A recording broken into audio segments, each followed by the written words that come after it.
sa isang lungsod na nababalot ng lihim at kasinungalingan. Mula sa mga may gawa nito, Mag-ingat ka sa mga anino sa iyong pananaw. Noong madaling araw ng Agosto 3, 1998, sa isang taniman ng pakwan sa paanan ng bundok Pulag sa Benguet, isang mag-asawa ang natakpuang walang saplot sa gitna ng bukid. Isang magsasaka na pakyat sana upang suriin ang daloy ng tubig sa kanyang patubig ang nakakita sa dalawang maputing anyo sa sahig ng kubo. Sa pag-aakalang mga sako lamang itong pataba, nilapitan niya ito, ngunit ilang hakbang na lamang ang layo, napaluhod siya sa kinatatayuan. Sila ay sina Jose Cruz, 38 taong gulang, at ang kanyang asawang si Maria Cruz, 35 taong gulang. Ang dalawa ay makatabing nakahiga. Ang kanilang makamay ay mayos na nakapatong sa kanilang tiyan, at maging ang direksyon ng kanilang mga paa ay perpektong makapantay. Tila ba sinukat ito gamit ang isang ruler. Ilang hakbang mula sa kanila, sa isang tudling, ay ang kanilang madamit na mayos na nakatupi. Ang t-shirt ay nakatupi papasok ang mamanggas, at may bato pa sa ibabaw nito upang hindi liparin ng hangin. Dahil sa malakas na ulan kagabi, malambot at maputik ang lupa na abot hanggang bukong-bukong, ngunit ang magabakas ng paalamang na naroon ay ang sa mag-asawa at sa nagulat ng insidente. Walang anumang bakas ng gulong ang sasakyan. Wala ring anumang senyales ng paglaban o anumang pinsala sa kanilang katawan. At sa kabilang ang pagiging nasa gitna ng isang taniman ng pakwan sa buwan ng Agosto, ang kanilang katawan ay walang bahit ng kahit isang butil ng lupa. Tila ba may ibang naglinis sa kanila sa ibang lugar at maingat na inilipat doon. Ang mag-asawa ay 15 taon nang nagsasaka sa lupang hindi kanila.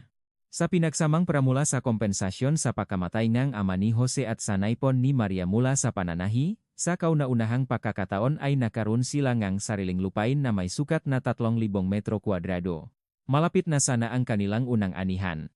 At 4 na araw mula nun, nakatakda silang pumunta sa rehistro de titulo sakay ngang unang biyahengang bus sa umaga. Ito sana ang araw na ang mataong buong buhay na yumapak sa lupa ng iba ay may lalagay na ang kanilang pangalan sa isang opisyal na dokumento. Ngunit 4 na araw bago iyon, namatay ang mag-asawa. Ayon sa resultang autopsiya, ang sanhi ng pagkamatay ay asfiksia o pagkagupo. Ngunit walang anumang marka sa kanilang lig. Walang marka hanggang kamay, walang markang lubid. Wala ring nakitang lason o anumang gamot. Hindi rin sila nakainom ng alak. Sa loob ng 30 minuto, tahimik ang silid pulungan ng grupo nga investigador. Pagkalipas ng 6 na buwan, isinarangang pulisya ang kaso bilang isang makasamang pagpapakamatay. Ang natalangang kaso ay inilagay sa pinakamababang estantengang pangatlong kabinet sa bodega sa Silong. Noong panahong iyon, may sarili ng bersyon ng kwento ang taga-baryo. Isang kwento tungkol sa mag-asawang nalubog sa utang, na sa kalagitnaan ng gabi ay naktungo sa bukit, nahubad ng kanilang nga damit, at sabay na humiga. Ang kanilang utang ay nakakahalaga nga na 50,000. Ito ay katumbas lamang ng isang maliit na bahagi ng inaasahang kikitain nila sa pakwan sa taong iyon. Ang ulat ng investigador na kumumpirma sa katotohanan ito ay hindi man lang nabanggit sa pulong. Sa loob lamang ng 4 na araw, ang tsismis ay kumalat sa radius na 10 kilometro. Ang kanilang naiwang 9 na taong gulang na anak na babay ay lumaki na naririnig ang mga kwentong iyon.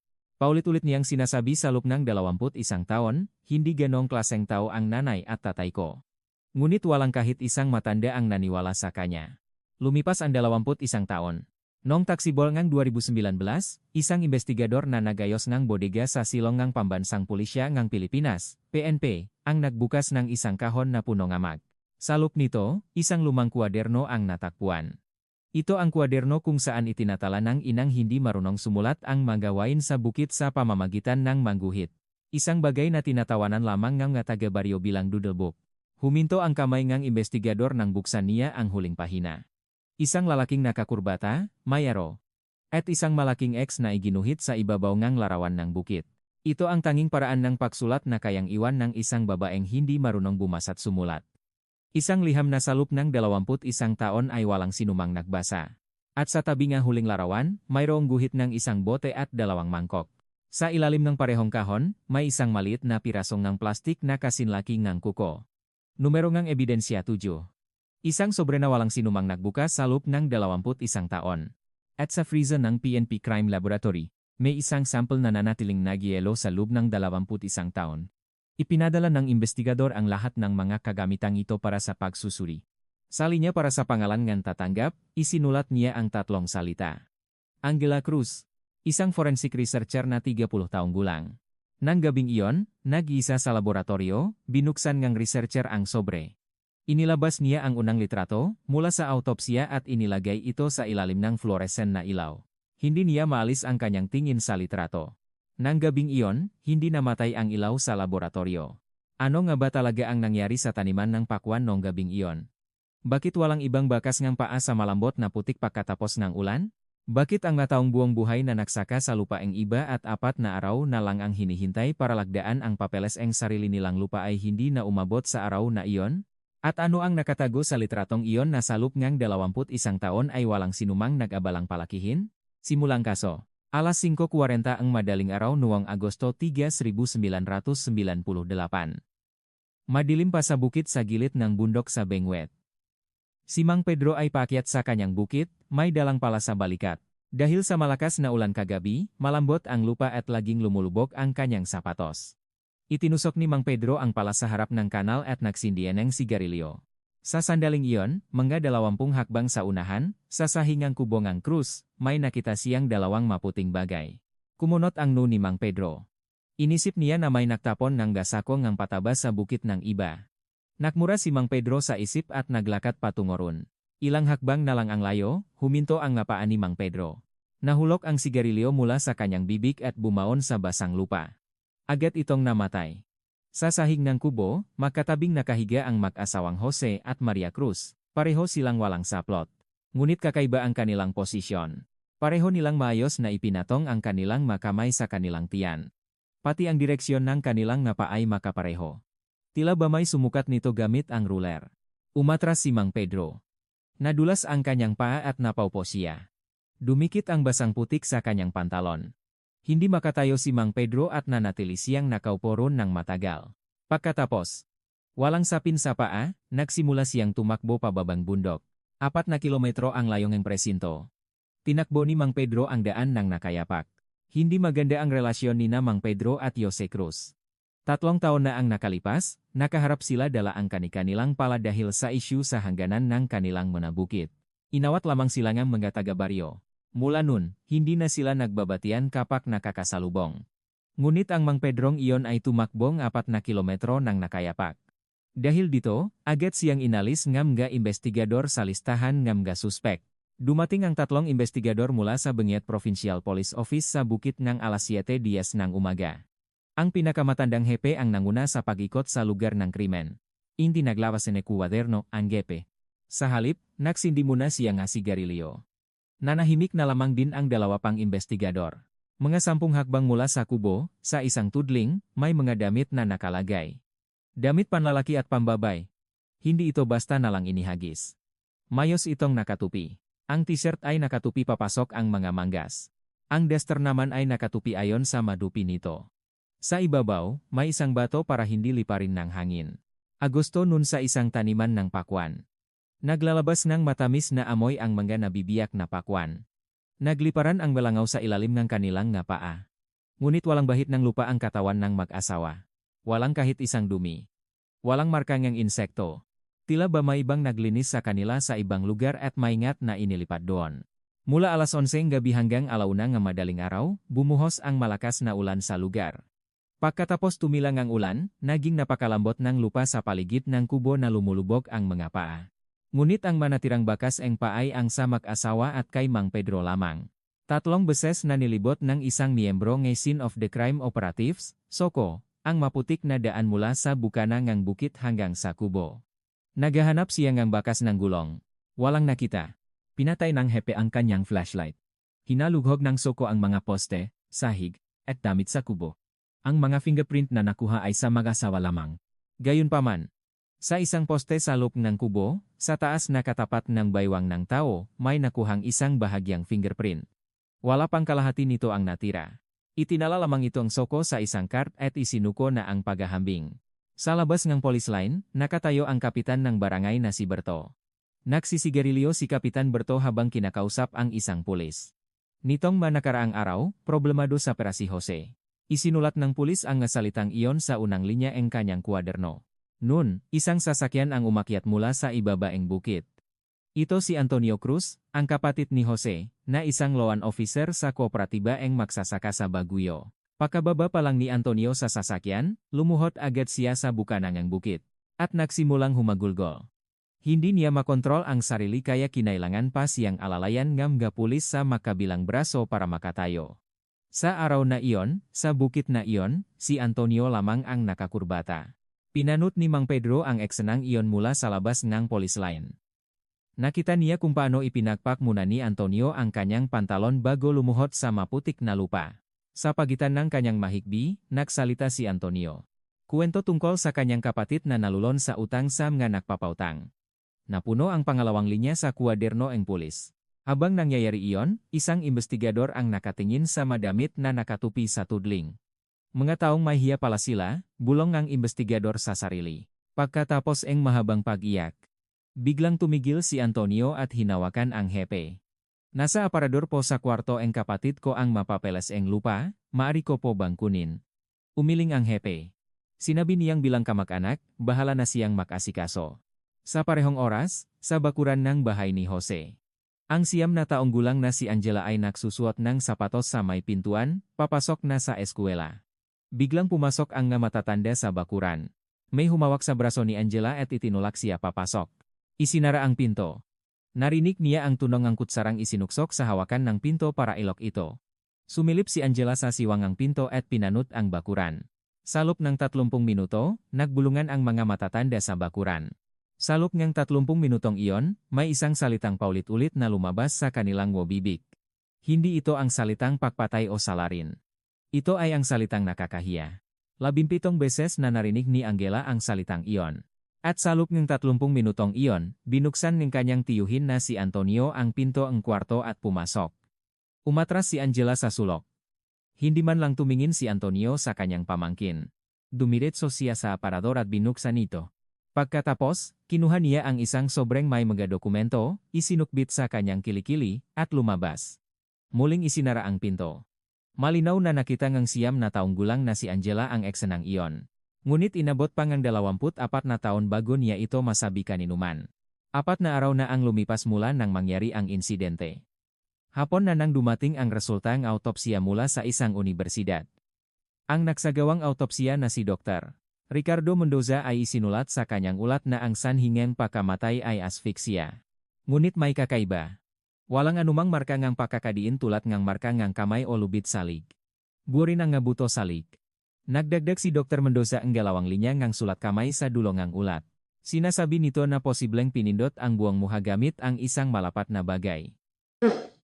At isang pangungusap na nagsasabing posibleng pinainom sila ng pampatulok na gamot kaya kailangan ng karagdagang pagsusuri. Ngunit ang 2 linyang iyon ay inalis sa makinelyadong pinal na ulat. Ang dahilan ay sobra na raw sa haba. Sinuri rin ang laman ng kanilang tiyan. Noong panahong iyon, limitado ang mga sinusuring ng PNP Crime Laboratory. 12 uring ng pestisidyo, at 4 na uring ng pampatulok na gamot lamang. Ang resulta ay pawang negatibo. Ang natirang laman ng tiyan ay inilagay sa nagailong imbakan ayon sa regulasyon. Walang sinuman ang nakaalam na ang sample na iyon ay muling ilalabas mula sa yelo pagkatapos ng 21 taon. Halos walang alkohol sa dugong dalawa. Gumuho kahit ang hinala na nangyari ito dahil sa kalasingan. Sa loob ng 30 minuto, walang nagsalita sa silid pulungan ng mga investigador. Pinaglaruan lang hepa ang kanyang ballpen. Wala ring mga senyales ng paglaban sa kanilang mga katawan. Walang magasgas o galos. Nangangahulugan itong wala silang pakakataong lumaban. Ngunit binaligtad ng grupong investigador ang interpretasyong ito. Ang kanilang konklusyon ay, wala silang intensyong lumaban sa simula pa lang. Isang investigador na sumuri sa utang ng mag-asawa ang nagsumait ng kanyang ulat, ang utang ay 55,000. Isang halaga na hindi sapat para magpakamatay. Ngunit ang ulat na iyon ay hindi man lang nabanggit sa pulong na mayroon ng napakasunduang direksyon. Sa parehong oras. Sa rehistro de titulo en Baguio. Isang tumpok ng GMAGA dokumento ang nakareserba sa reception desk. Ito ang aplikasyon para sa paglilipat ng pagmamayari ng 3,000 metro kwadradong lupa sa pangalan ng mag-asawang Jose at Maria Cruz. Ang nakatagdang petsaing pagproseso ay sa Agosto 7, 4 na araw mula nun. Sinabi niyang mag-asawa kay Kapitan Berto na pupunta sila sa rehistro de titulo sa kaingang unang biyahengang bus sa umagang iyon. Ngunit 4 na araw bago ang nakatakdang petsa, namatay ang mag-asawa. Automatikong nakansela ang aplikasyon. Ang katotohanan ito ay hindi nakasulat kahit saan sa talaan ng investigasyon. Nang hapong iyon, sa silid ng investigasyon ng Benguet Provincial Police Office. Kusanglop na dumating ang kapatid na si Antonio bilang isang resource person. Mayos na nakakurbata si Antonio. Tinanong siyang hepe kung nasaan siya noong gabi ng insidente. Tahimik na nagsimulang sumagot si Antonio. Mula alas 9 gabi hanggang alas 2 madaling araw, nasa kapihan sa Session Road ako. Walang pag-alinlangang binanggit ni Antonio ang pangalan ng tatlong kasamahan sa kooperatiba na kasama niya. Binanggit pa niya ang pangalan ng may-ari ng kapihan na si Aling Susan. Hindi siya nagatubili kahit minsan. Agad na nagtungo ang dalawang investigador sa kapihan sa Session Road. Si Aling Susan at ang serbidorang si Nena ay makatabi sa counter. Pareho nilang sinabi na naroon si Antonio buong gabi. Ganun din ang sinabi ng tatlong kasamahan sa kooperatiba. Naging matibay ang alibi dahil sa testimonyang 5 tao. May isang batang investigador na naroon sa investigasyon. Siya si SPO1 Marco Reyes, 28 taong gulang.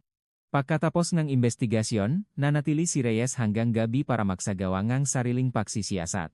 Sinukat niya kung gaano katagal ang biyahe mula sa kapihan sa Session Road papunta sa bukit sa Benguet at pabalik, 40 minuto ay sapat na. Inilagay ni Reyes ang impormasyong iyon sa isang pahinang ulat at inilagay ito sa mesang hepe. Kinaumagahan, inilagay ng hepe ang ulat sa kanyang drawer. At inutusan niya si Reyes na mag-report sa Traffic Division simula sa araw na iyon. Nag-impake si Reyes. Bago mag-impake, huli niyang tiningnan ang mga litrato ng crime scene. At iginuhit niya sa kanyang kwaderno ang anggulongam gadamit na nakatupi sa tudling. Sa ilalim nito, isinulat niya ang isang pangungusap. Sino ang taong magpapakamatay na magtutupi pang ang banggas papasok? Habang papalabas ng silid investigasyon, biglang hinawakan ni Antonio ang braso nga hepe. At, tila nawalan ng lakas, napaupo siya at nagsalita.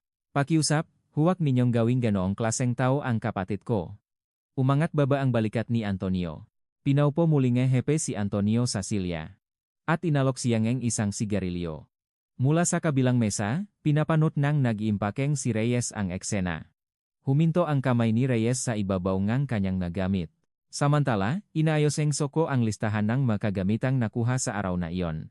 Mula sa isang siwang sasahik na kahoy ng kubo, may nakuha silang isang maliit na piraso. Isang piraso ng transparent na plastik na kasinlaki ng kuko. Inilagay itong miyembrong esoche o sa kanyang palat at tinitigan ito sandali. Pagkatapos, inilagay niya ito sa isang papel na sobre at isinulat ang ebidensya bleg. 7. Napagpasyahan nilang hindi kakaiba na makakita ang piraso ang plastik sa isang kubo sa taniman ang pakwan, ang sobreng iyon ay napunta sa ilalim ang kahon ang ebidensya. Sa baryo, nabuo na ang kwento. Isang kwento tungkol sa mag-asawang nalubog sa utang, na sa kalagitnaan ng gabi ay naktungo sa bukit, nahubat, at sabay na humiga. Sa loob ng isang linggo, kumalat ang kwentong iyon sa bawat bahay sa loob ng 10 kilometrong radius. Ang pinakmulan ng kwentong iyon ay ang bahay ni Kapitan Berto. At ang pinakamasipak na tagapahatid ng kwentong iyon ay si Antonio, na siyang tumatanggap ng nakikiramay. Sa tuwing hahawakan ni Antonio ang kamay ng gataw sa burol, isang pangungusap ang kanyang inulit. Hindi ko masabi dahil sa hiya. Ang pagkamatay ng mag-asawa ay nailatala bilang isang maikling balita sa ibabang bahagi ng pahina ng krimen sa isang lokal na pahayagan. Nung gabing iyon, isang sobre ang inihatid sa kapihan sa Session Road. Hawak ni Aling Susan ang sobre at sandaling tumayo sa harap ng kontar. Pagkatapos, tinawag niya ang serbidorang si Nena sa bodega. Ibinigay ni Aling Susan ang sobre sa kamay ni Nena. Walang sinabi si Aling Susan. Hindi rin nagtanong si Nena. Hawak ang sobre. Sumandal si Nena sa pader ng bodega. Biglang bumalik sa kanyang isipan ang eksena noong 40 ng madaling araw, 4 na araw na ang nakalipas. May isang lalaking pumasok sa likod ng pinto. Basa ang manggas ang kanyang damit. May tuyong pulang putik sa gilid ng kanyang sapatos. Isang lalaking pumasok na may ganoong itsura sa siyudad kung saan hindi naman umuulan. Noong una, naisip lang niya na kakaiba ito. Ngunit ngayong hawak na niya ang sobre, bumalik sa kanyang isipan ang eksenang iyon. Nagsimulang manginig ang kamay ni Nena. Makalipas ang 2 buwan, umalis si Nena sa kapihan at lumipat sa Maynila. Sa araw ng libing, hinimatay si Antonio sa harap ng kabaong. Lumapit ang matao para tulungan siya. Isa sa kanila ay si Mang Pedro, na tumakbo ng nakayapak papunta sa presinto noong madaling araw ng insidente. Hawak ni Mang Pedro ang braso ni Antonio nang walang imik. 6 na buwan pagkatapos magsimula ang investigasyon, noong Pebrero 1999, isinarang ng Benguet Provincial Police Office ang kaso ng mag-asawang Cruz bilang hinihinalang makasamang pagpapakamatay. Isang selyo na may nakasulat na sarado na ang kaso ang itinatak sa mga dokumento. Ang natalaeng kaso ay napunta sa pinakamababang estante ng pangatlong kabinet sa bodega sa Silong. Sa linya para sa pagkaprubang ng pagsasara, malinaw na nakatatak ang selyo ng hepe. Sa katapusan ng taong iyon, ang hepe ay napromote at inilipat sa ibang istasyon. Ang kasong ito ay hindi naitala kahit saan sa kanyang nga papeles ng serbisyo. Ang isang bagay na nangyari ay naging isang bagay na hindi nangyari. Ilan lamang ang mga bagay na inuri bilang na ebidensya. Ang madamit nga mag-asawa at ang piraso ngang plastik na may markang ebidensya Blake. 7. Mayroon ding isang fingerprint card na may pulang sulat na hindi mabasa. At isang lumang kwaderno. Ang kwadernong iyon ay ang talaan ng bukit na ginagamit ni Maria. Hindi marunong bumasa at sumulat si Maria. Kaya't sa halip na mga salita, gumagamit siya ng gaguhit at simbolo para itala ang gawain sa bukit. Sa baryo, tinatawanan nila ang kwadernong iyon bilang doodle book ni Maria. Maging ang mga investigador, nang buksan ito, ay inuri lamang ito bilang guhit-guhit tungkol sa pagsasaka. At itinapon ito sa kahon ng ebidensya. Sa loob ng kwadano, sa halip na petsa, may mga guhit ng hugis ng buwan, crescent, half moon, full moon, na magkakasunod. At sa ilang araw, sa tabi ng buwan, may isang maliit na bilog. Ang bilog na iyon ay nangangahulugang may isang lalaking nakakurbata na may dalang dokumento na bumisita sa kanilang bahay. Sa loob ng 3 buwan bago ang insidente, 11 beses na lumitaw ang bilog na iyon. At ang pang-11 bilog ay nakatatak noong gabi ng insidente. Sa tabi nito, may guhit ng isang bagay na parang bote at 2 mangkok. Walang sinuman ang nagbigay pansin sa guhit na iyon. Sa loob ng 21 taon.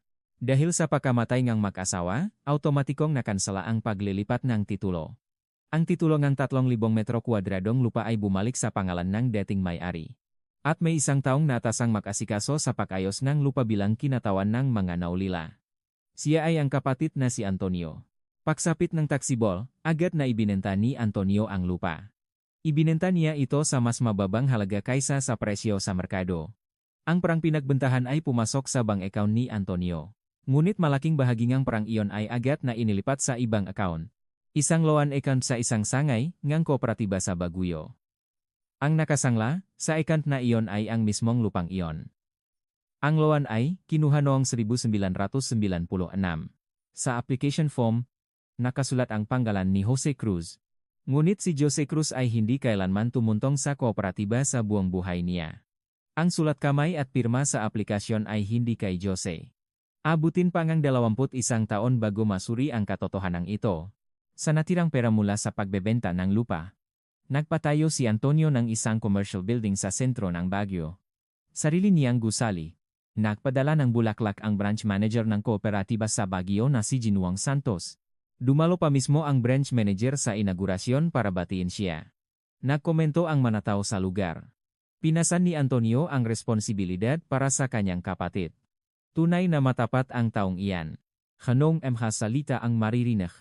Sa parehong panahon, ang 9 na taong gulang na si Angela ay nakatira sa isang maliit na silid sa bahayng kanyang tiyuhin. 4 na buwan siyang nanirahan doon. Pagkatapos, noong taglamig ng taong iyon, ipinadala siya sa isang ampunan sa La Trinidad. Ang tanging dala niyang gamit ay ilang pirasong damit. At isang piraso ng punit na pabalat mula sa kwaderno ng kanyang ina. Binalot niya ang pirasong iyon sa isang panyo at itinago sa loob ng bulsa ng kanyang damit panloob. Nuang araw na umalis si Angela papuntang ampunan, tinawag ni Antonio ang direktor ng ampunan sa isang tabi, at inabutan niya ng isang sobre ang kamay ng direktor. Kung sakaling mabanggit ng bata ang tungkol sa kanyang nanay at tatay, pakisabi na huwag na niyang gawin. Hininaan ni Antonio ang kanyang boses. Kinapang direktor ang kapal ngang sobre gamit ang dulongan niyang daliri. At tumango siya. Ang pakiusap na iyon ay nasunod mula nun. Lumaki si Angela sa ampunan. Nagsimula siyang mag-aral. Ngunit sa eskwelahan, sinasabingang nga bata, yung nanay at tatay niyan, namatay ng hubat. Sa taniman daw ngang pakwan. Sa tuwing naririnig ni Angela ang mga salitang iyon, isang pangungusap ang kanyang inulit. Hindi ganoong klaseng tao ang nanay at tatay ko. Inulit niya ang mga salitang iyon sa loob ng 20 taon. Ngunit walang kahit isang matanda ang naniwala sa kanya. Tuwing Agosto 3, binibisita ni Antonio ang puntot.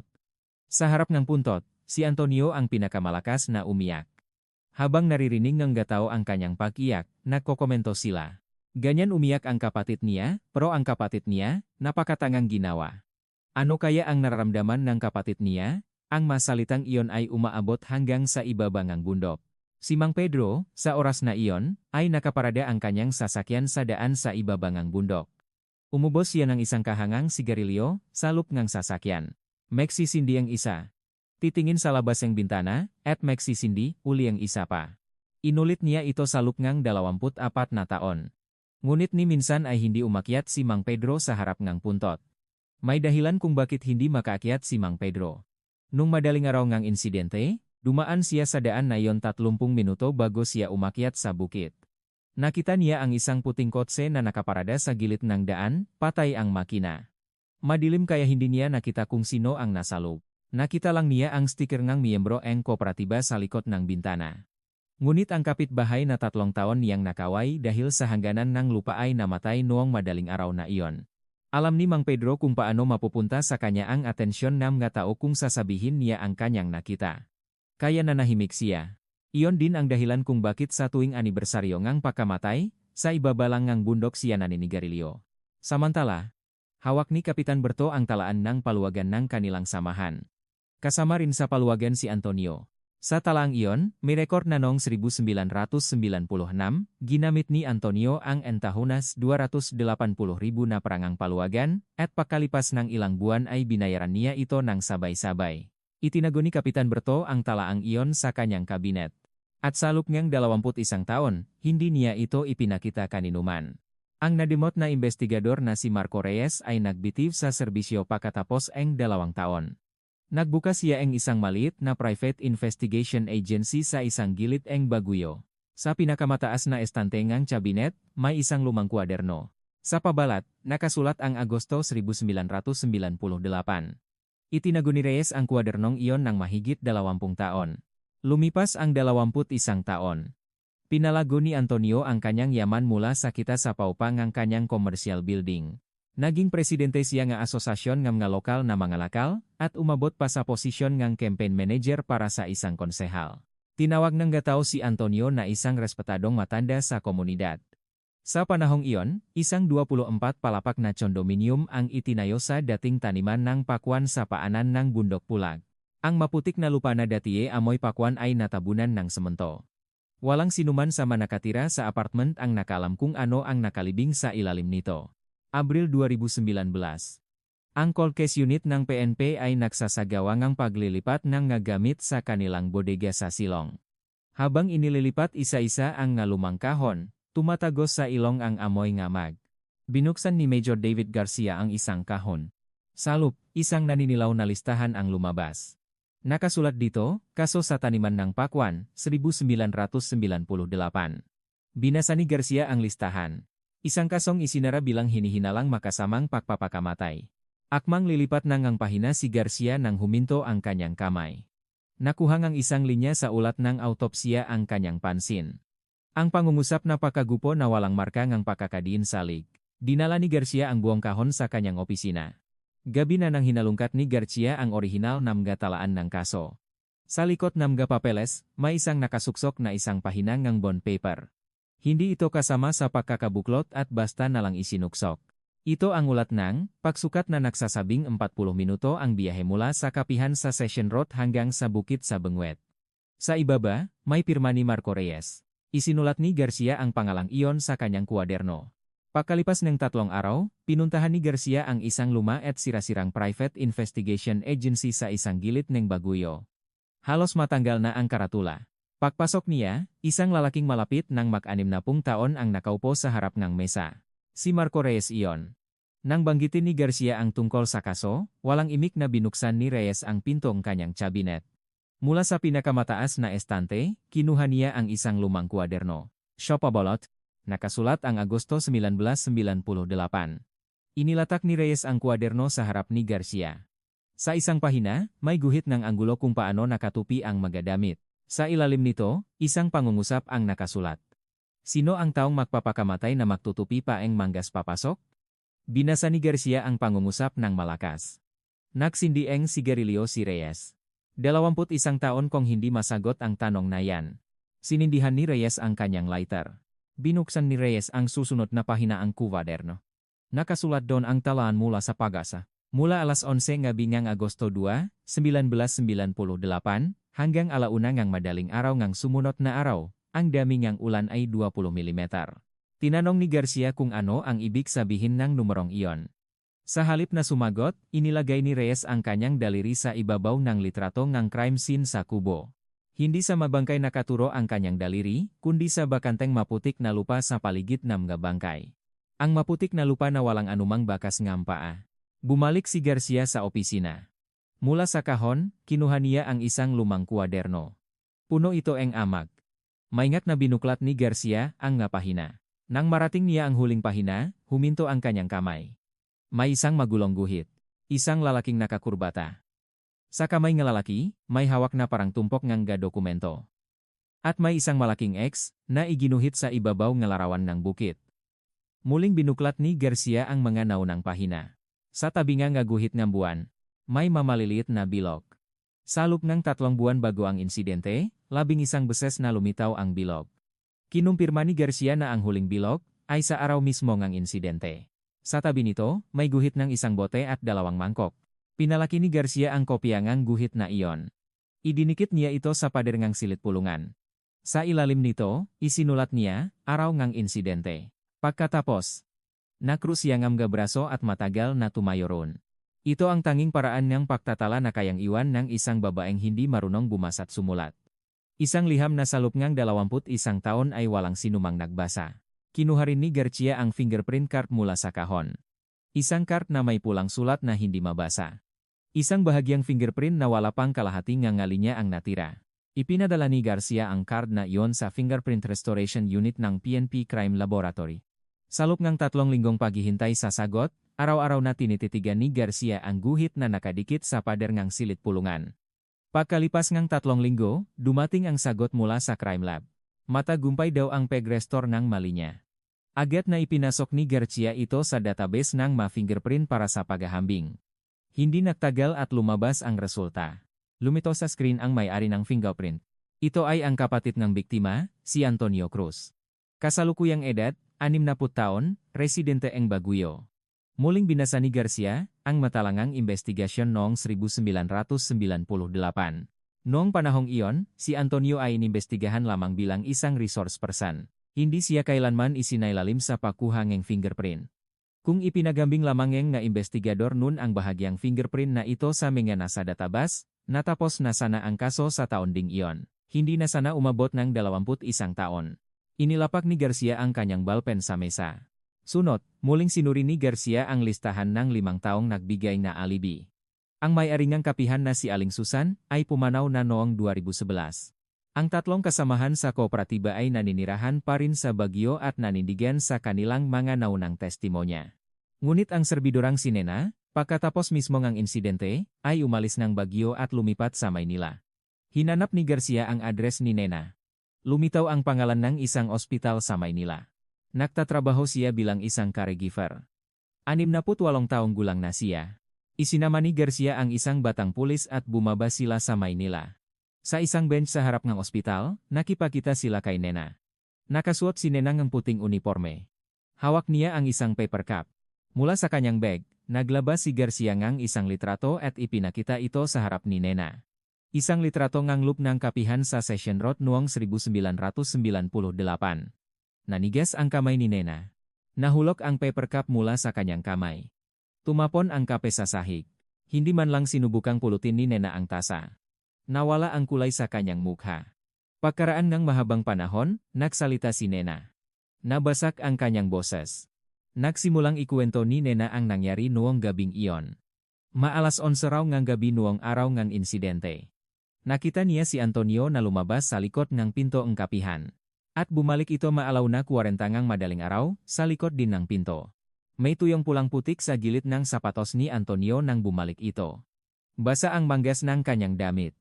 Hindi umulan sa siyudad noong araw na iyon.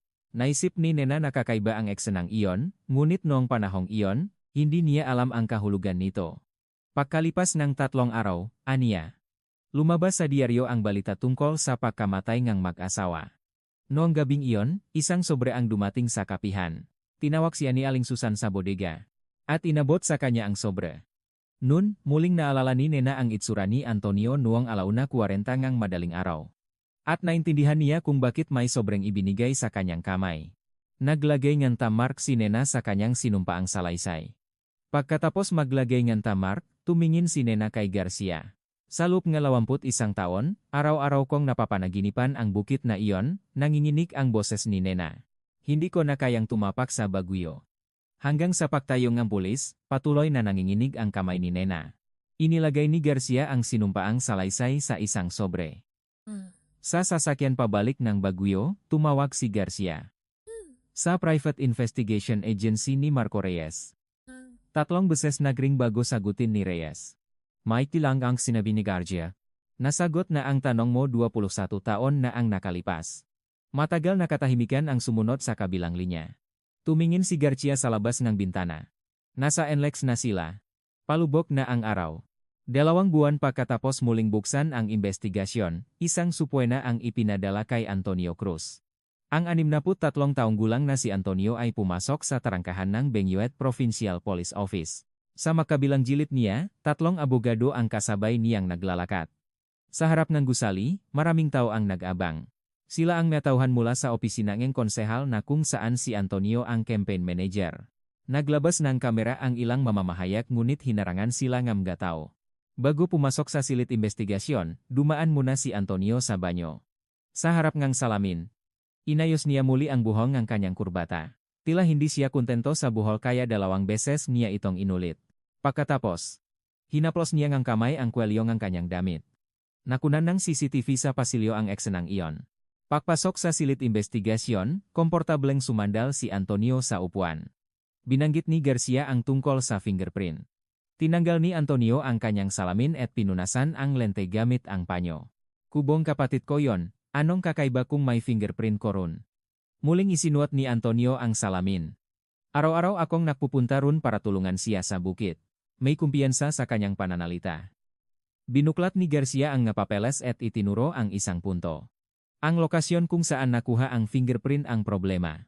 Sa loob ng postean kubo, sa taas nakatapat ng baywang ng tao. Isang lugar kung saan hahawak ang kamay kapag may tinutulak habang nakasandal. Ipinaliwanag ni Garcia ang puntong iyon habang itinuturo ito. Nakibit balikat si Antonio. Siguro nahawakan ko habang nagtatrabaho sa bukit. Sunod, inilabas ni Garcia ang sinumpaang salaysay ni Nena. Tiningnan ni Antonio ang dokumento at ngumisi. Ang sinasabi ng babaeng yan ay lumabas lang ako sandali para bumili ng sigarilyo. Sumandal si Antonio sa upuan at nagsalita. Paano maalalangang isang matandang babae ang isang bagay na nangyari 21 taon na ang nakalipas? Tumingin si Antonio sa kanyang relo. Pagkatapos ng 2 oras na investigasyon, lumabas si Antonio sa gusali, sa harap ng tarangkahan. Nakipakamay siya sa kanyang mga taga-suporta. Noong gabing kiyon, tumayo si Garcia sa harap ng whiteboard sa silid pulungan. Kumuha siya ng isang marker. Isinulat niya ang nakatakdang petsa ng pagpaparehistro. Agosto 7, 1998. Sa ilalim nito, muli siyang nagsulat. Petsa ang pagkamatay. Agosto 3, 1998. Gumuhit siyang makapal na linya sa pagitan ng 2 petsa. At sa tabi nito, nagsulat siyang malaking numero. 4 na araw. Humarap si Garcia. Nakatingin siya sa whiteboard. Kung ano ang ibig sabihin ng 4 na araw na ito, iyon ang buong kaso. Ibinaba ni Garcia ang marker. Mula nung gabing iyon, nagpadala ang cold case unit ng request for documents sa rehistro de titulo at sa kooperatiba. Pagkalipas ng 4 na araw, tumawag ang rehistro de titulo ng Baguio. Nahanap daw nila ang dokumento sa kanilang bodega sa Silong.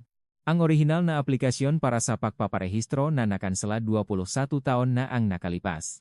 Agad na nagtungo si Garcia sa rehistro de titulo. Inilatag sa harap ni Garcia ang lumang dokumento. May tatak ng petsa ng pagtanggap. Agosto 7, 1998. Ngunit may nakalakip na dokumento sa likod. Kinuha ni Garcia ang dokumentong iyon. Ito ang dokumento ng pagtatakda ng sangla para sa isang loan na kinuha noong 1996 gamit ang lupa bilang kolateral. Bago makumpleto ngang mag-asawa ang paglilipat ng titulo, kailangan muna nilang kumpirmahin ang sanglang ito. Sa sandaling ipakita NG empleyado sa counter NG registro de titulo ang dokumentong gito sa mag-asawa, sa sandaling giyon, malalaman ni Jose sa unang pagkakataon na may utang na nakasangla sa kanyang lupa na hindi niya alam.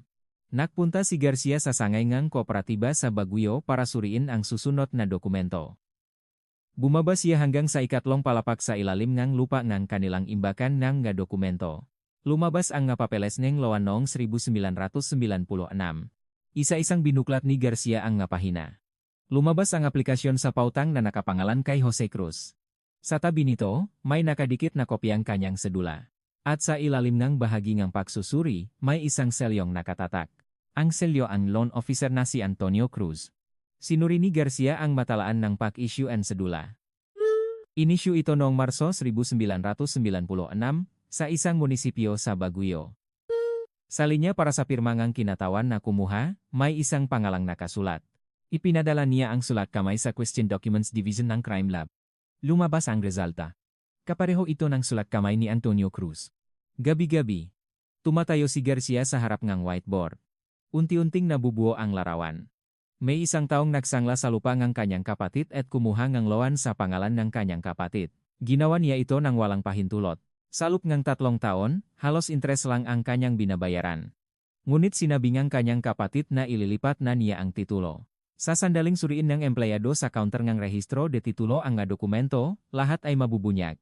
Ang sandaling iyon ay, 4 na araw na lang ang layo. Sinikap ni Garcia na makuha ang talaan ng paluwagan. Pinuntahan niya ang bahay ni Kapitan Berto na mahigit 80 anyos na. Nakaupo si Kapitan Berto sa kanyang balkonahe at nang makita si Garcia, na kunwari siyang tumatawag sa kanyang apo. At ipinakita niya ang kanyang medical certificate para sa dementia. Kinunan ni Garcia ang litrato ang certificate.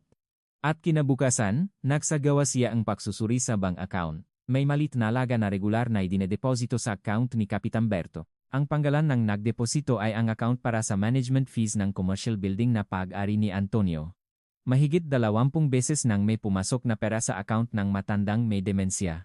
Muling pinuntahan ni Garcia ang bahay ni Kapitan Berto. Sa pagkakataong ito, may dala na siyang search warrant. Binuksan niya ang kabinet sa bahay ni Kapitan Berto. Sa loob, isang lumang talaan ang lumabas. Sa pabalat, nakasulat sa brush ang paluwagan. Binuklat niya ang nga pahina. Huminto ang kanyang kamay sa entry para sa 1996. May rekord na ginamit ni Antonio ang 80,280,000 na perang paluwagan. At may kasunod na rekord na binayaran niya ang pera ng sabay-sabay sa parehong taon. Sinuri ni Garcia ang petsa ang pag-apruba ang loan gamit ang lupa bilang sangla. Abril 1996. Eksaktong tumukma ito sa petsa kung kailan niya binayaran ang pera sa paluwagan. Ngayon, kumpleto na ang larawan. Naknakaw si Antonio sa paluwagan.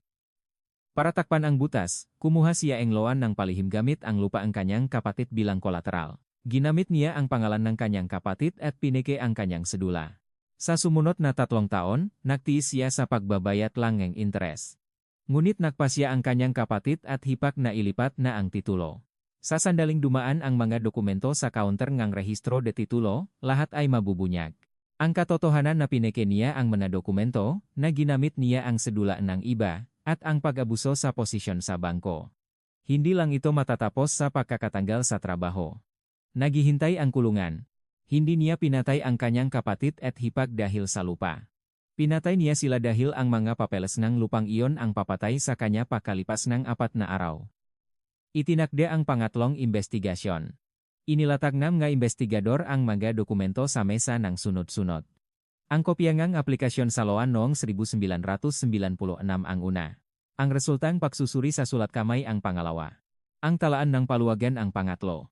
Tinanggal ni Antonio ang kanyang salamin. At matagal niyang pinunasan ang lente gamit ang panyo. Hirap na nagsalita si Antonio. Pinakiusapan akong kapatid ko kaya ako ang nagsulat para sa kanya. Sa unang pagkakataon, bumaba ang boses ni Antonio. Tumingin si Garcia ng diretso kay Antonio. Kung ganun, bakit hindi alam ng kapatid mo na may sangla ang kanyang lupa? Hindi sumagot si Antonio. Tinupi niya ang panyo at muling binuklat. Nang gabing iyon, nagsumite ang mga abogado ang isang mosyon. Ang nilalaman ay hindi raw mapapatunayan ang chain of custody and fingerprint card na nakatago sa bodega sa lupeng 21 taon. Itinaas nila ang posibilidad na kontaminado ang fingerprint. Idinagdag din nila ang argumento na ang pamamaraan ng PNP Crime Lab sa pag-restore ng malinya ang fingerprint ay walang naunang kaso na napatunayan sa korte ng Pilipinas. Sa parehong oras, nakaupo si Antonio sa kanyang opisina sa ikatlong palapag ng kanyang commercial building. Bukas na bukas ang nailaw. Sa ibabaw ng kanyang mesa, may isang listahan. Kinuha ni Antonio ang telepono. Tinawagan niya ang numero sa tabieng unang pangalan sa listahan. Ang pangalang iyon ay ang pangalan ng may-ari ng kumpanya kung saan nagtatrabaho ang anak ni Nena. Isang gabi bago ang testimonya ng testigo. Si Nena, na dapat sanang akyat mula Maynila papuntang Baguio, ay hindi sumasagot sa kanyang telepono buong hapon. Tumingin si Garcia sa kanyang relo. Mahigit 6:00 na ang gabi. Kinuha ni Garcia ang susi ng kanyang sasakyan. 2.5 oras ang biyahe papuntang Maynila. Habang binabaybay ang next, 3 beses pang tinawagan ni Garcia ang numero ni Nena. Patuloy itong hindi sumasagot. Halos 9:00 ng gabi nang makarating siya sa harap ng bahay ni Nena. Isang lumang apartment building. Knock-doorbell si Garcia.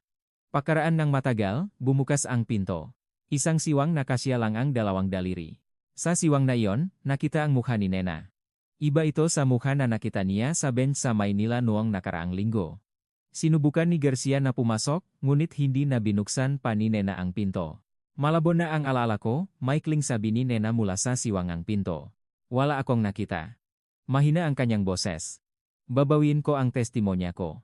Iyon lang ang sinabi ni Nena at isinara ang pinto. Matagal na tumayo si Garcia sa harap ng saradong pinto.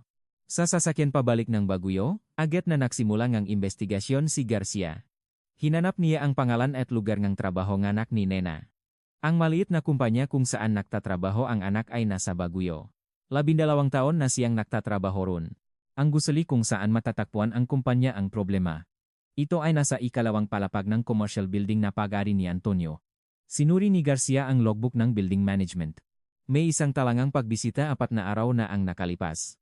Isang talaangang pag-akyat ng may-ari ng kumpanya sa opisina ni Antonio. Ang dahilan ay negosasyon para sa pag-renew ng kontrata sa upa. Ang oras ng pagbisita ay 2.5 oras. Sa parehong linggo, isang anunsyo ang ibinaba sa kumpanya. Isang plano sa pagbabawas ng empleyado na nakapaskil sa bulletin board. Nakalista ang 11 pangalan na nakatakdang tanggalin. Sa pangatlong linyang listahan, may isang pangalan. Ang anak ni Nena. Muling tumayo si Garcia sa harap ng whiteboard sa silid pulungan. Hawak niya ang marker ngunit hindi niya alam kung ano ang isusulat. Nawala ang testigo. Ang tanging testimonya ng taong nagsabing umalis si Antonio sa kapihan ay nawala. Ang natitira ay isang taong, gulang na bahagyang fingerprint. At mga circumstantial evidence ng pamemeke. Pagkalipas ng ilang araw, umaga. Dumating ang lokal na diaryo. Sa pahinang krimen, isang artikulo ang nailatala. Ang pamagat ay Cold Case Unit. Ginuguloan gisang respetadong matanda sa komunidad dahil sa pilit na investigasyon. Sa artikulo, may siniping pahayag mula sa isang source.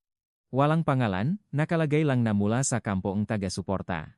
Sa ibabang bahagi ng pahinang iyon, may isang advertisement. Isang advertisement ng ulat ng nagawa ng konsehal na kung saan si Antonio ang campaign manager.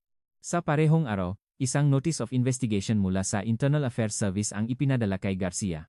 2 item ang nakasulat sa notice.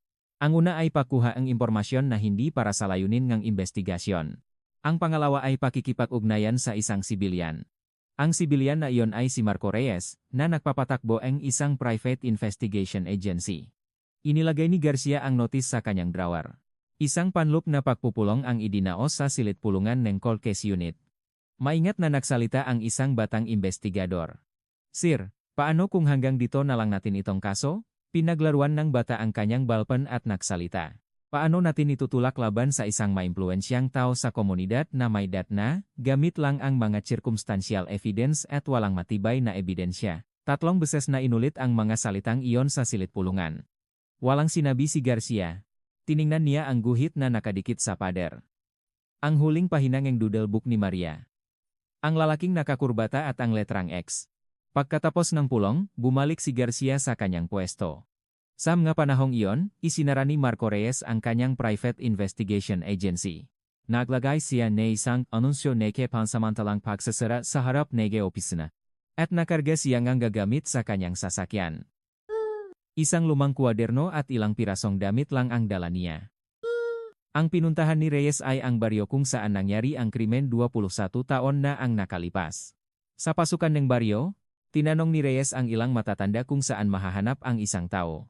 Binanggit niya ang pangalang Mang Pedro. Itinuro ng mga matatanda ang ibabang bundok. Bumaba si Reyes sa gilid ng bukid sa ibaba ng bundok. Nakaupo sa tabi ng bukid ang mahigit 70 anyos na si Mang Pedro, naninigarilyo. Maikling nagpakilala si Reyes. At umupo siya sa tabi ni Mang Pedro. Matagal na katahimikan ang namagitan sa kanila. Dumaan ang hangin. Kumuha si Reyes ng isang sigarilyo at inabot kay Mang Pedro. Sinindihan ni Mang Pedro ang sigarilyo. Unang nagsalita si Mang Pedro. Pagkatapos ng 21 taon. Sa unang pagkakataon, ikinuwento niya ang nangyari noong madaling araw ng insidente. 30 minuto raw bago siya umakyat sa bukid. Dumaan siya sa daan sa ibaba ng bundok. Sa gilid ng daan na iyon, may isang puting kotse na nakaparada. Patay ang makina. Madilim daw kaya hindi niya nakita ang tao sa loob. Nakita lang daw niya ang stiker sa likod ng bintana. Isang stiker ng miyembro ng kooperatiba. Humitit ng malalim si Mang Pedro sa sigarilyo. Hindi ko nasabi ang kwentong iyon sa loob ng 21 taon. Garalgal ang boses ni Mang Pedro. 3 taon bago nun, nagawi kami ni Jose dahil sa hangganan ng lupa, naglabas pa kami ng pala. Namatay siya. Paano ako maglalakas loob na sabihin ang nakita ko? Ano na lang ang isipin ng mga tao sa akin? Ipinatay ni Mang Pedro ang sigarilyo sa lupa. Kaya taon-taon tuwing anibersaryo ng pagkamatay niya. Sa ibaba lang akong bundok naninigarilyo at umuwi. Hindi ako makakyat sa puntot. Kinakamot ni Mang Pedro ang lupa. Ibinigay ni Reyes ang testimonya ni Mang Pedro kay Garcia. Tinanggap ni Garcia ang testimonya at matagal na nakaupo. Ngunit walang paraan para matukoy ang mayaringang kotseng iyon 21 taon na ang nakalipas. Noong panahong iyon, mahigit 400 ang puting kotse na may stiker ng miyembro ng kooperatiba sa Baguio pa lang. Nadagdagan ang isang circumstantial evidence, ngunit wala pa ring matibay na ebidensya. Nang gabing iyon, muling binuklat ni Garcia ang listahan ng mga ebidensya.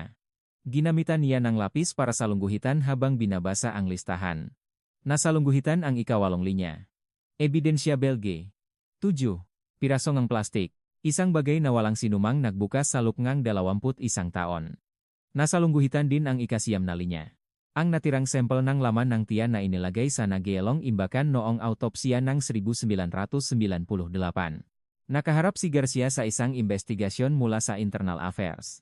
Hindi niya alam kung kailan bababa ang desisyon sa kanyang suspensyon. Ngunit isinulat ni Garcia ang isang huling request form. Isang dokumento na humihiling na muling suriin ang lahat ng mga ebidensya sa PNP Crime Laboratory. Sa linya para sa pangalan ng tatanggap na forensic researcher, isinulat niya ang isang pangalan. Angela Cruz, 3 salita ang isinulat niya. Ang 30 taong gulang na si Angela Cruz ay isang researcher sa Forensic Medicine Division ng PNP Crime Laboratory. Walang sinuman sa kanyang nakasamahan ang nakaalam sa kanyang kwento. Hindi niya kailanman ikinuwento kung bakit pinili niya ang forensic medicine. Sa kanyang personnel records, blanko ang bahagi para sa pamilya. Tulad ng ibang makaso, inilagay ni Angela ang sobreng iyon sa ibabaw ng kanyang mesa. Nang gabing iyon, nag-iisa si Angela sa laboratorio at binuksan ang sobre. Lumabas ang manitrato mula sa autopsiya. Kinuha niya ang unang pahina at inilagay ito sa ilalim ng fluorescent na ila. Sa litrato, 2 tao ang makatabing nakahiga. Hindi maalis ni Angela ang kanyang tingin sa litrato. Iyon ang ngamuhan na huli niyang nakita mula sa siwang ng pintong ang kanilang kwarto noong siya ay 9 na taong gulang, ang kanyang ina at ama. Hawak ang litrato, nanatili siyang nakaupo. Hindi niya alam kung gaano katagal. Nag-umaga na sa labas ng bintanang laboratorio. Hindi binitiwan ni Angela ang litrato. Nang gabing iyon, hindi namatay ang ilaw sa laboratorio. Ika-11 gabi na mula, nang simulan niyang suriin muli ang nga litrato nga autopsiya.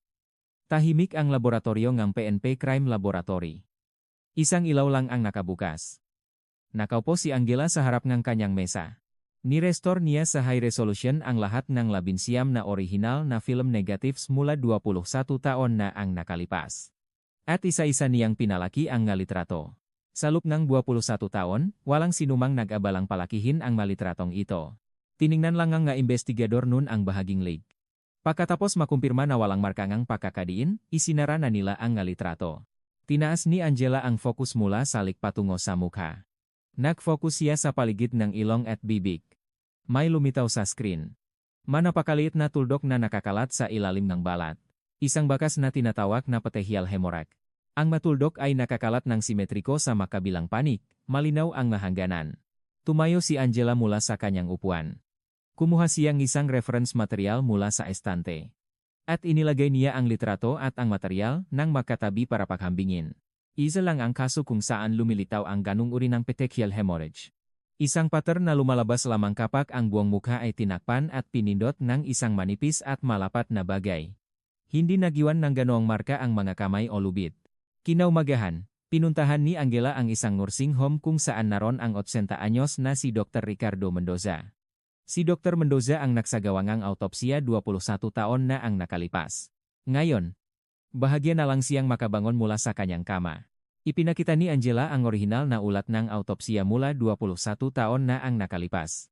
Inayos ni Dr. Mendoza ang kanyang salamin. Matagal niyang tinitigan ang blangkong espasyo sa ibabang bahagi ng ulat. At tumango siya. Nagsulat akong 2 linya gamit ang aking kamay diyan.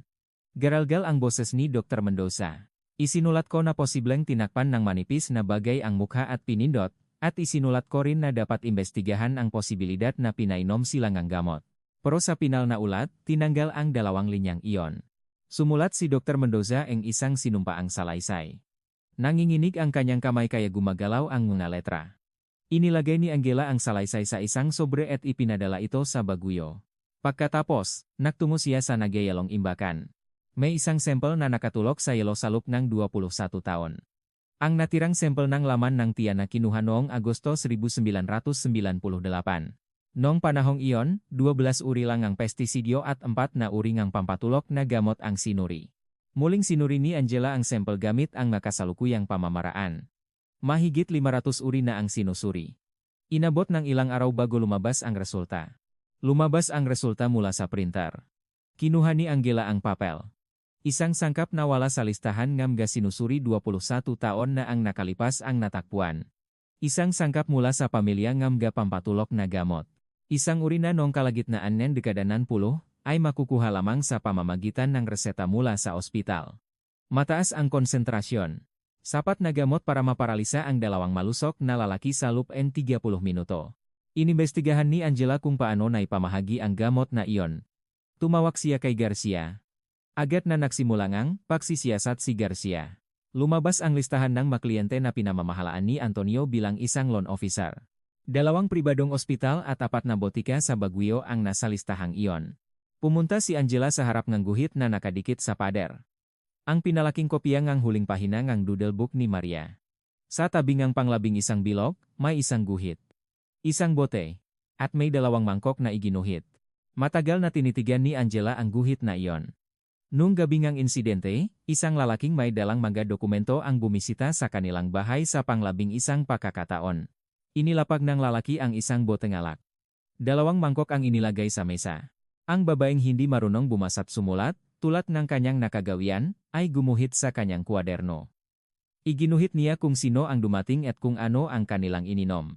Ang guhit na iyon ang naging susi pagkatapos ng 21 taon. Isa na lang ang natitirang ebidensya. Ebidensya Belay. 7. Ang piraso ng plastik na kasinlaki ng kuko na nakuha mula sa siwang ng sahig ng kubo. Sa loob ng 21 taon, nanatili ito sa loob ng kahon ng ebidensya. Ipinasok ni Angela ang piraso sa isang infrared spectroscopy analyzer. Lumabas ang resulta.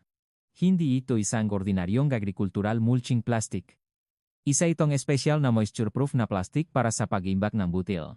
Kakaiba ang komposisyon ng material at mga additive nito. Nahanap si Angela sa database. Sinuri niya kung saan ginamit ang plastic na may ganoong komposisyon. Lumiit ang mga resulta. Isang espesipikasyon na ipinamahagi lamang sa loob ng 3 taon, mula 1997 hanggang 1999. Isa lang ang distributor sa rehiyon ng Cordillera. Ang sangay ng kooperatiba sa Baguio. Walang anumang talaan ng pagbebenta nito sa komersyal na merkado. Agad na nagtungo si Garcia sa imbakan ng dokumento ng kooperatiba sa Baguio, bumaba siya hanggang sa 3 palapag sa ilalim ng lupa. Tumayo siya sa harap ngang isang filing cabinet na walang sinumang gumalaw sa loob ngang mahigit 21 taon. Makapal ang alikabok, hinalungkat ni Garcia ang kabinet. Lumabas ang logbook ng pagtatapon ng sako ng butil. Binuklat niya ang seksyon para sa tag-araw ngang 1998. Lumabas ang dokumento para sa pag-apruba ng pagtatapon ng moisture-proof na plastik na sako. Sa unang linya ng pag-apruba, may isang selyong nakatatak. Ang selyo ni Antonio Cruz. Sa tabi nito, makatabing nakatatak ang selyo ng branch manager na si Ginong Santos. Binuklat ni Garcia ang dokumento. Isang numero ang kumuha ng kanyang pansin. Magkaiba ang bilang sa logbook ng pagtatapon at sa sertipikong kumpirmasyon. May 12 sako na kulang. Blanko ang linya para sa pirmang ang taong nakayos ng pagkakaiba. Bumalik si Garcia sa laboratorio dala ang kopya ng dokumento. Muling pinalaki ni Angela ang litrato ng autopsiya. Nakatala rin ang lokasyon kung saan nakasuksok ang piraso ng plastik sa siwangang sahig. 40 cm mula sa kinalalayan ng mga bangkay. Eksakto sa tabi mismong kanilang nga mukha. Tumingin si Angela kay Garcia. Nasa ilalim sila ng impluensyang gamot, sabi ni Angela habang itinuturo ang litrato. Kung walang paglaban, kahit pindutin mo, walang maiwan na marka. Ngunit sumabit ang plastik sa magaspang na sahig na kahoy. Magaspang ang mga hibla nito. Ang pagkakatanggal ng isang pirasong kasinlaki ng kuko ay may papaliwanag dito. Bilang huling hakbang, sinuri ni Angela ang talaan ng panahon. Mula alas 11 ng gabi ng Agosto 2, 1998. Hanggang alaw na ng madaling araw ng sumunod na araw, ang dami ang ulan ay 20 mm. Ang 2 oras na iyon ang nagpaliwanag sa lahat. Ang ulan na iyon ang nagbura sa mabakas ang paang salarin. Binura rin nito ang mga bakas ang gulong ng sasakyan. At hinugasan nito ang lupa, at damo mula sa mahubat na katawan ng 2 taong iniwan doon. Ang kakaibang kalinisan na hindi naintindihan ng nga investigador sa loob ng 21 taon. Ang itsura na tila may ibang naglinis sa kanila sa ibang lugar at inilipat doon. Hindi ito gawa ngang salarin. Gawa ito ngang ulan na bumuhos sa bundok Pulak noong gabing iyon. Ang kalikasan ang nagbura sa mga bakas nga salarin at nagugas sa mga bangkay. Sinimulang punan ni Angela ang huling pahina ng kanyang ulat. Muli niyang isinulat ang sanhi ng pagkamatay. Binura niya ang markang hindi malaman ang sanhi mula noong 1998. 2 linya ang kanyang isinulat. Namatay dahil sa pagkagupo dulot ng pagpindot sa mukha gamit ang isang manipis na bagay. Bago nito, pinainom ng pampatulok na gamot para hindi makalaban. Matagal na tinitigan ni Angela ang linya para sa pirma. At isinulat niya ang kanyang 3 salitang pangalan. Habang isinusulat ang mga letra, hindi huminto ang kanyang kamay. Sa ilalim ng 3 salitang iyon, itinatak ang selyong ng PNP Crime Laboratory. Ang anak ng 2 taong sumailalim sa autopsiya 21 taon na ang nakalipas ang siyang pumirma sa ulat ng pagsusuri pagkatapos ng 21 taon. 4 na araw pagkatapos matanggap ang bagong ulat, isang ika-4 na supwena ang ipinadala kay Antonio Cruz. Sa pagkakataong ito, hindi na kumaway si Antonio sa harap ng gusali. Hindi na rin dumating ang kanyang mga taga-suporta. Hindi na sinasagot ng mga tao mula sa kanyang kampanya ang kanilang nga telepono. Salop ngang silit investigasyon. Nakaupo sina Garcia at 2 pang batang investigador. Sa tapat, nakaupo si Antonio at isang abogado. Nabawasan ng 2 ang bilang ng kanyang nga abogado kumpara sa dati. Isa-isang inilabas ni Garcia ang mga dokumento at inilatag sa mesa. Unang dokumento. Ang pinalaking litrato ang petehial hemorrhage sa bahagi ng mukha.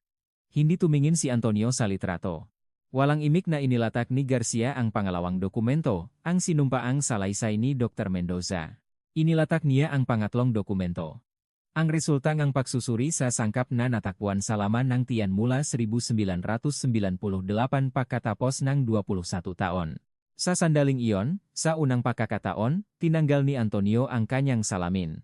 Kinuha niya ang kanyang panyo. Iba na ang paraan ng pagpunas niya sa lente kumpara sa dati. Mabilis niyang pinunasan ito at nadulas ang kanyang kamay. Hindi siya tumigil. Ang ika-4 na dokumento ay nilatag sa mesa. Ang resulta ang pagsusuri sa sangkap ng moisture-proof na plastik at ang kopya ang logbook ng pagtatapon na may selyo ni Antonio. Ang dokumentong nagsasabing may 12 sako na kulang. Sumunod ang ika-5 dokumento. Ang resulta ang pagsusuri sa sulat kamay sa aplikasyon sa loan ng 1996. Ang ulat na nagsasabing ang pirma sa pangalan ni Jose Cruz ay kaparehong sulat kamay mismo ni Antonio. Napunta sa kanyang hita ang panyo ni Antonio. Ang ika-6 na dokumento ay ang nakanselang aplikasyon sa pagpaparehistro na nakuha mula sa bodegang rehistro de titulo. Malinaw ang tatak ng petsa ng pagtanggap. Agosto 7, 1998. Sa ibabaw ng dokumentong iyon, inilagay ni Garcia ang isang maliit na papel. Isang salita lang ang nakasulat sa papel, 4 na araw. 2 oras na nagtiis si Antonio. Isang pangungusap lang ang kanyang inulit, pinakiusapan ako ngang kapatid ko. Ako lang ang nagsulat ng mga dokumento para sa kanya. Nasa kapihan ako noong gabing iyon. Walang sinabi si Garcia at inilabas ang huling dokumento. Ang ika-7 dokumento. Isang piraso ang papel na pinilas mula sa isang lumang kuwaderno. Ang guhit na ginawa ni Marco Reyes sa kanyang kuwaderno 21 taon na ang nakalipas. Ang anggulo nga damit na nakatupi sa tudling. Ang guhit kung saan nakatupi papasok ang mga manggas. Tiningnan ni Antonio ang guhit na iyon. Ang kanyang katawan na nakasandal sa upuan ay yumuko pasulong. Bumagsak ang kanyang mga balikat. Matagal na katahimikan ang namayani. Tanging ang tunog ng segundero ngang orasan sa silid investigasyon ang maririnig. Hirap na nagsalita si Antonio. Nagsimulang umamin si Antonio. Mahina ang kanyang boses. Sinabi niyang noong 1996, ginamit niya ang perangang paluwagan. Para takpan ang butas, ninakaw niya ang sedulangang kanyang kapatid. Kumuha siyang loan ng palihim gamit ang lupa ang kanyang kapatid bilang kolateral. At sa loob ng 3 taon, tiniis niyang magbayad lang ng interes. Ngunit sa taong iyon ang naging problema. Sinabi ngang kanyang kapatid na ililipat na niya ang titulo. Sa sandaling dumaan ang dokumento sa kantor ngang rehistro de titulo, lahat ng kanyang ginawa sa loob ng 3 taon ay mabubunyag. Hindi lang ito matatapos sa pagkakatanggal sa trabaho. Nahihintay ang kulungan. Huminga ngang malalim si Antonio. Noong gabi, 4 na araw bago ang nakatakdang pagpaparehistro, pumunta raw siya sa bahay ngang kanyang kapatid dala ang isang bote ngalak. May nilagay na raw siya sa bote. Pagkatapos bumagsak ang 2 beses niyang binuhat ang mga ito papunta sa bukid. Ginamit daw niya ang moisture-proof na plastik na kinuha niya mula sa bodega. Sa pagitan noon, nagsimulang bumuhos ang ulan mula sa langit. Huminto sandali si Antonio sa susunod na pangungusap. Sinabi niyang hinubaran niya sila para makmukhang isang krimen ng pagnanasa. At inilagay niya ang damit sa tudling. Ngunit nang hindi niya namamalayan, tinupi niya ang damit ng maayos. Isang bagay na nakagawian ng kanyang kamay na laging nag-ayos ng dokumento. Nang matapos niya, doon lang niya nalaman kung ano ang kanyang ginawa. Ngunit hindi na niya ito binago. Idinagdag ni Antonio ang isang huling pangungusap. Naisip ko na kung hubaran ko sila, kusa na silang huhusgahan ng matao. Isinulat ni Garcia ang pangungusap na iyon sa ulat ng eksakto. Ang kalkulasyong iyon ay naging tumpak sa loob ng 24 na taon. Walang sinuman sa loob ng silid investigasyon ang naksabi nito ng malakas. Tapos na ang pagamin. Lumabas sandali si Garcia para i-print ang ulat. Sa sandaling iyon, tahimik na bumukas ang pinto ng silid investigasyon. Isang researcher mula sa Forensic Medicine Division ng PNP Crime Laboratory ang pumasok. May dala siyang folder. Si Angela Cruz iyon. Hindi tumingin si Angela kay Antonio. Naglakad siya papunta sa harap ng mesa. Mula sa folder, kinuha niya ang isang papel. Ang high-resolution na kopya ng huling pahina ng doodle book ni Maria. Ang lalaking nakakurbata, ang arrow, at ang letrang X. At sa tabingang pang-11 bilog, malinaw na nakaprint ang isang bote at 2 mangkok. Inilapak ni Angela ang papel sa harap ni Antonio. At tumalikod siya at naglakad patungo sa pinto. Tumingin si Antonio sa papel. Narinig ang pagsarangang pinto. Itinaas ni Antonio ang kanyang ulo. Nakuhang ang kanyang mata ang ide na nakasabit sa ligang babaeng kalalabas lang. 3 salitang pangalan. Bumuka ang bibig ni Antonio. Naging magulo ang kanyang pahinga. Sinubukan ni Antonio na tumayo mula sa upuan. Nang hina ang kanyang tuhod. Napahawak siya sa gilid ng mesa gamit ang 2 kamay. Malakas na nanginginig ang kanyang balikat.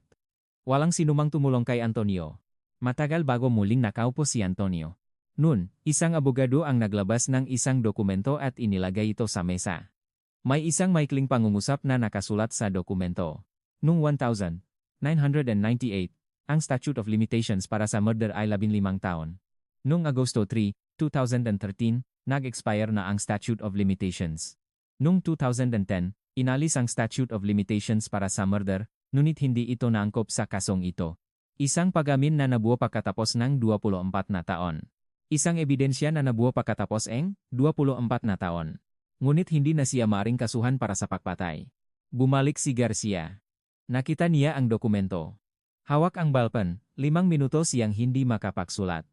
Itinupi ni Antonio ang kanyang panyo at inilagay sa kanyang bulsa. Humanap ng ibang paraan ang cold case unit. Isinalang-alang nila ang robbery with homicide. Ngunit hindi rin umubra ang lohikang iyon. Ang tunay na ari-arian ay dapat na napunta sa anak na si Angela. Ang nakuha ni Antonio ay hindi ari-arian. Ito ay ang pagtatakip sa pamimiki at pag-abuso sa posisyon na kanyang ginawa. Hindi siya sakop ng batas sa robbery with homicide. Ngunit may natitirang huling kawing sa tanikala. Noong 1996, mayroong pamimiki ng pribadong dokumento. May kasalanan sa paggamit ng pekeng sedula sa isang dokumento ng bangko. May pag-abuso sa posisyong gamit ang operasyon ng bangko. At noong 1999, mayroong pandaraya sa proseso ng pagbebentang ng lupa.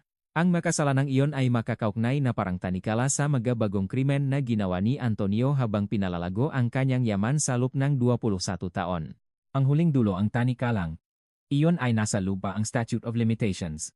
Ang sinumpaang salaysay ng pag-amin ay direktang ginamit bilang ebidensya sa ibang kaso. Isang kaso para sa pagbawi ng mana. At isang kaso para sa danyos perwisyo. Ipinataw ang attachment sa lahat ng commercial building at deposito na naipon ni Antonio sa loob ng 21 taon. Tinanggal si Antonio sa kanyang posisyon bilang campaign manager ng konsehal. Ang kanyang dalawang anak ay nagsumite ng waiver of inheritance sa korte. Ang gabagay na bino ni Antonio sa loob ng 20 na taon ay unti-unting gumuho. Ang huling pinuntahan ni Antonio ay ang puntot ng kanyang kapatid. Nagmaneho siya paakyat sa paanan ng bundok Pulak. May isang landas papunta sa puntot. Ngunit sa buka ng landas, may mataong nakatayo.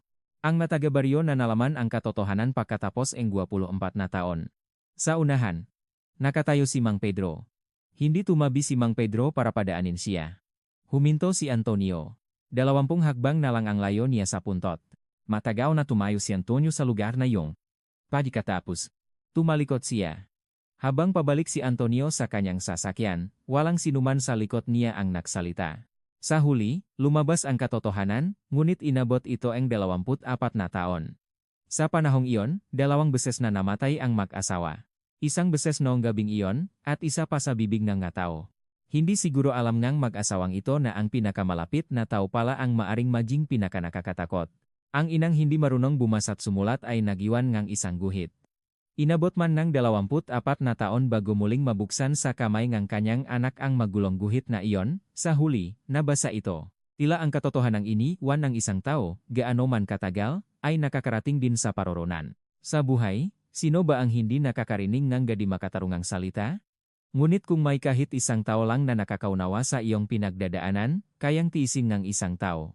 Ang pagtitiwala sa salita ng taong nasa tabi mo ngayon, marahil iyon ang pinakamalaking bagay na may bibigay natin sa isa't isa.